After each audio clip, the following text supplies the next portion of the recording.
राजनीति 360 डिग्री में कैसे घूम जाती है, मौजूदा वक्त शायद उसकी कहानी कह रहा है। क्या प्रधानमंत्री नरेंद्र मोदी की राजनीतिक बिसात फेल हो चली है? 2024 को लेकर मोदी और शाह के अंत की कहानी अब लिखी जाने लगी है। यह सवाल इसलिए महत्वपूर्ण है क्योंकि 2014 में जो बिसात बिछाई गई और उसके 2 बरस पहले की परिस्थितियों में अगर मोदी और शाह को देखना शुरू कीजिएगा तो आपके जहन में यह सवाल उस दौर में आता ही नहीं कि प्रधानमंत्री इस देश के गुजरात के मुख्यमंत्री बन सकते हैं, अमित शाह वहां से निकलकर देश के गृह मंत्री बन सकते हैं। लेकिन मौजूदा वक्त का सच यही है कि यह दोनों हैं, एक प्रधानमंत्री हैं और दूसरे गृह मंत्री हैं। लेकिन इस सफर पर चलने से पहले आज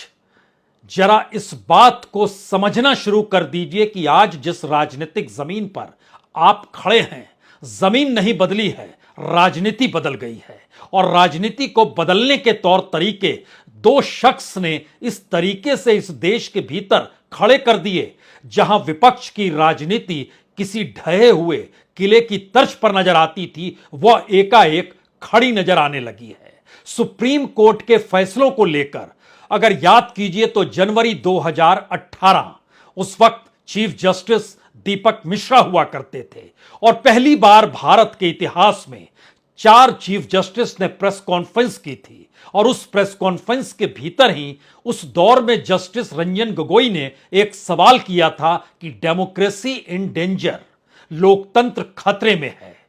लेकिन उसके बाद जब रंजन गोगोई खुद चीफ जस्टिस बने और एक के बाद एक फैसले देते चले गए तो यह सवाल भी बड़ा होता चला गया, क्या संविधान की व्याख्या करती हुई सुप्रीम कोर्ट भी सत्ता के अनुकूल तो नहीं हो गई है? लेकिन इस सफर पे आगे निकल के जब आप मौजूदा वक्त में खड़े होंगे तो आपके सामने डीवाई चंद्रचूड़ होंगे और उनकी अदालत में 1-2 नहीं, दर्जनों मामले ऐसे हैं जो सरकार के गवर्नेंस पर सवाल खड़ा करते हैं। और इससे पहले दर्जनों मामले ऐसे हैं जिस पर सुप्रीम कोर्ट ने जब फैसला दिया तो यह सवाल बार बार गूंजा,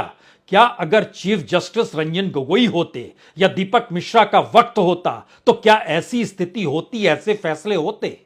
लेकिन इस अक्स से थोड़ा सा और आगे निकलिए और राजनीतिक तौर पर अब उस जमीन पर खड़े होने की कोशिश कीजिए जिस राजनीतिक जमीन पर एक वक्त राहुल गांधी 2019 में नारा लगा रहे थे कि चौकीदार चोर है। तब मामला राफेल को लेकर था और सुप्रीम कोर्ट ने तब चिताया था कि दरअसल यह कंटेम्प्ट ऑफ कोर्ट होगा अगर आप इस तरीके से कहेंगे, क्योंकि यह मामला सुप्रीम कोर्ट में चल रहा है। लेकिन मौजूदा वक्त में जब राहुल गांधी ने 2024 की दिशा में बढ़ते हुए कदम को लेकर यह सवाल इस दौर में उठाया कि हर चोर का सरनेम मोदी क्यों होता है, तो सुप्रीम कोर्ट ने कहा कि इतनी बड़ी सजा नहीं दी जा सकती है जो सूरत कोर्ट ने दी है। सवाल अब उसके कई कदम आगे का है क्योंकि सुप्रीम कोर्ट के भीतर दर्जनों मामले और राहुल गांधी द्वारा उठाए गए 2 दर्जन मामले, अगर इन सब को जोड़िएगा और मौजूदा वक्त में आप प्रधानमंत्री मोदी और अमित शाह की राजनीतिक बिसात को परखना शुरू कीजिएगा तो हो सकता है 2014 में उठाया गया हर वो बयान इस दौर में आपको प्रधानमंत्री का उल्टा लगेगा। उनकी समूची राजनीतिक बिसात ही राज्य दर राज्य आपको उल्टी नजर आएगी और एक झटके में आपको लगेगा कि आमने सामने कोई दूसरा नहीं बल्कि इनके अपने बयान ही आपस में टकरा रहे हैं। तो इसीलिए हमने कहा कि आप 2012 में चले जाइए, शुरुआती दिनों में जब बीजेपी ने प्रधानमंत्री पद के लिए किसी नाम का ऐलान नहीं किया था। और मौजूदा वक्त की परिस्थिति ऐसी है जहां पर कहीं यह तो नहीं सोचा जाने लगेगा कि क्या वाकई बीजेपी माइनस मोदी की परिस्थिति आ जाएगी। ऐसा होगा नहीं, क्योंकि बीजेपी के भीतर तमाम ताने बाने इस 9 बरस में और किसी ने नहीं, प्रधानमंत्री मोदी और गृह मंत्री अमित शाह ने बिछाए हैं। यहां तक कि बीजेपी का हेडक्वार्टर भी अब बीजेपी के वह लोग अपने नाम कर नहीं सकते हैं जो सोचेंगे कि हम निकल जाएं इस दायरे से, उनके हिस्से में नहीं आएगा। तो असल कब्जा इस दौर में बीजेपी के भीतर और बाहर जिनका है उसके अनुकूल ही 2024 की बिसात बिछ रही है। लेकिन एक तरफ इस देश के चीफ जस्टिस डीवाई चंद्रचूड़ और दूसरी तरफ कांग्रेस के नेता राहुल गांधी,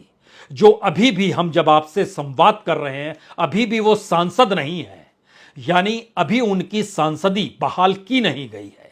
लेकिन एक एक चीज को परखना शुरू कीजिए। जिन बिसात को बिछाते हुए या जिस चौसर पर जो जो पासे,